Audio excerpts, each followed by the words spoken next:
Bismillahirrahmanirrahim. Assalamualaikum warahmatullahi wabarakatuh. InsyaAllah kumpulan kami akan membentangkan proposal kajian kami berkenaan dengan pengetahuan pendidikan dan penghayatan akhlak dalam kalangan pelajar sekolah menengah imtiaz Yayasan Terengganu Dungun di daerah Dungun, Terengganu. Kami akan membentangkan secara ringkas daripada bab 1 hingga bab 5.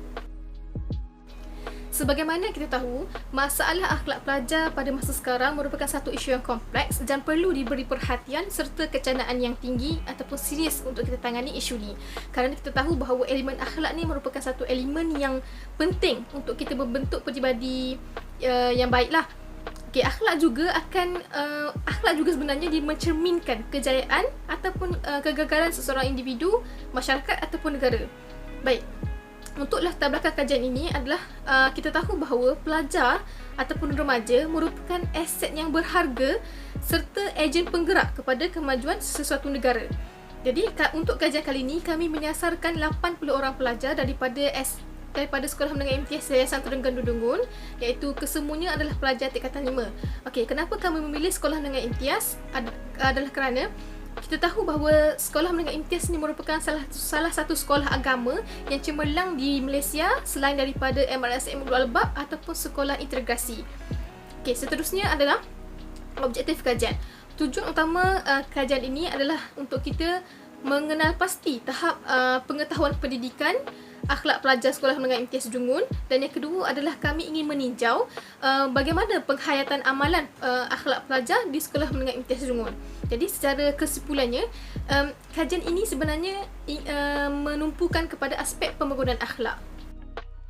Seterusnya untuk bab 2 iaitu sorotan kajian lepas, salah satu rujukan yang kami guna adalah hasil tesis daripada Jamilah Muhammad Noor pada tahun 2014, iaitu keberkesanan pendidikan akhlak di Sekolah Menengah Kebangsaan di Seremban di Negeri Sembilan.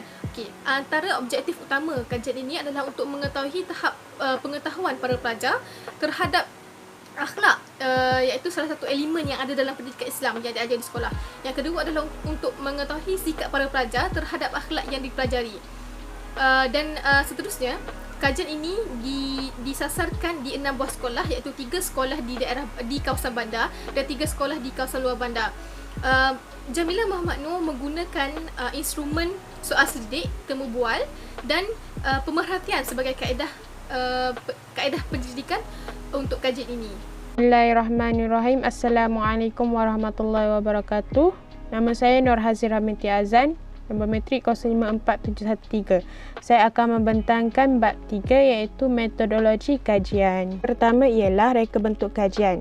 Reka bentuk kajian ini untuk mengetahui keberkesanan pendidikan akhlak dalam mata pelajaran pendidikan Islam di Sekolah Menengah Imtiaz Yayasan Terengganu Dungun dan penghayatan amalan akhlak dalam kalangan pelajar.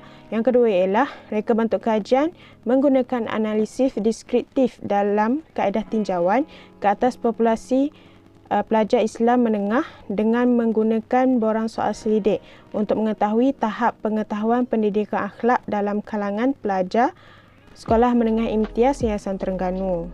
Seterusnya ialah populasi kajian. Seramai 80 orang responden dipilih daripada 282 orang pelajar Sekolah Menengah Imtiaz Yayasan Terengganu Dungun.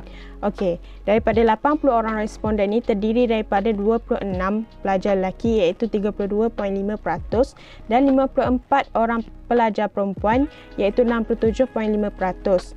Subjek yang menjadi sasaran pengkaji ialah pelajar-pelajar tingkatan 5 iaitu 80 orang pelajar. Seterusnya ialah teknik persempelan. Terdapat 3 teknik yang digunakan dalam kajian ini, antaranya ialah yang pertama teknik persempelan rawak lapis ataupun rawak berserata yang digunakan untuk menambah dan menguatkan ketepatan sesuatu keputusan serta membatasi jumlah bilangan responden yang terlibat dalam kajian. Yang kedua ialah teknik persempelan rawak mudah, juga digunakan untuk menetapkan subjek kajian iaitu pemilihan responden. Dan yang ketiga ialah kaedah sampling digunakan untuk mendapatkan maklumat. Empat ialah instrumen kajian. Instrumen kajian yang digunakan dalam kajian ini menggunakan instrumen soal sidik yang menggunakan satu set soalan yang bertulis. Kaedah ini bagi mendapatkan satu keputusan mengenai tahap pengetahuan pendidikan dan penghayatan akhlak menerusi subjek pendidikan Islam di sekolah yang terlibat. Set soal selidik terdiri daripada 4 bahagian iaitu bahagian A, bahagian B, bahagian C dan bahagian D.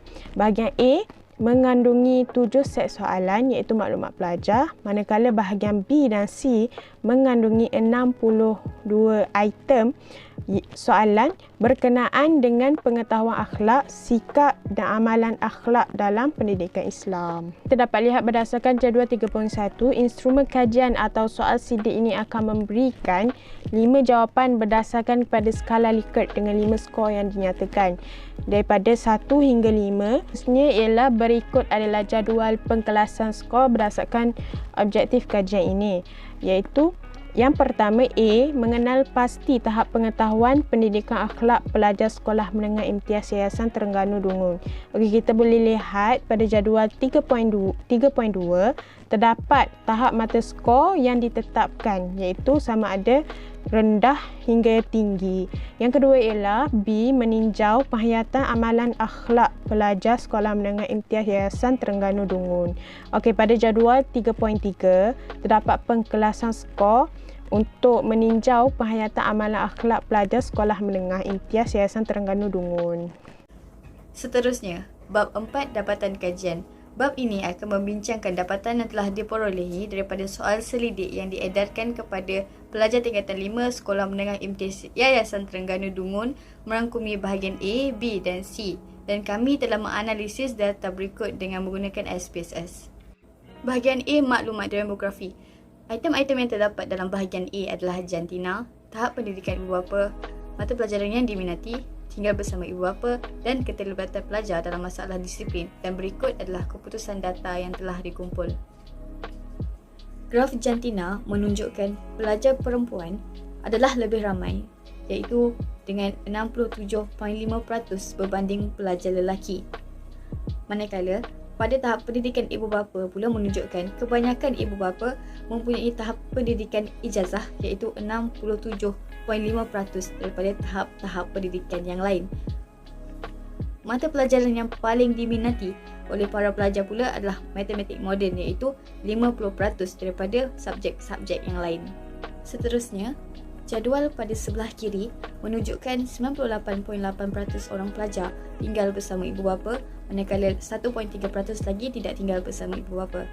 Dan jadual pada sebelah kanan pula menunjukkan bahawa hanya 18.8% sahaja pelajar yang pernah terlibat dalam masalah disiplin di sekolah, manakala 81.3% lagi tidak pernah terlibat dalam masalah disiplin. Bahagian B, pengajaran pendidikan akhlak dalam pendidikan Islam di sekolah.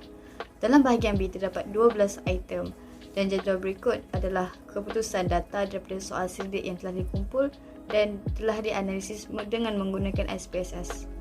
Min bagi keputusan bahagian B adalah 3.7658 dan standard deviation bagi bahagian B adalah 0.23192. Bahagian C iaitu keberkesanan pendidikan akhlak. Dalam bahagian C terdapat 50 item dan jadual berikut adalah keputusan data daripada soal selidik yang telah dikumpul.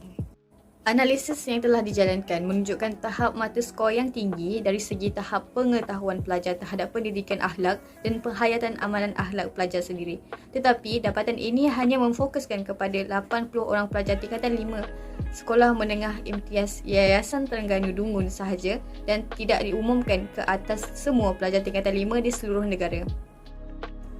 Min bagi bahagian C, keberkesanan pendidikan akhlak ini adalah 4.1785 dan standard deviationnya adalah 0.17071.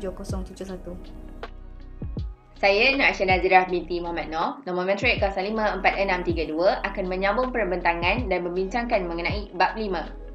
Bab 5 ialah bab terakhir dalam kajian yang kami jalankan. Antara yang dibincangkan oleh penulis dalam bab ini ialah cadangan kajian dan kesimpulan.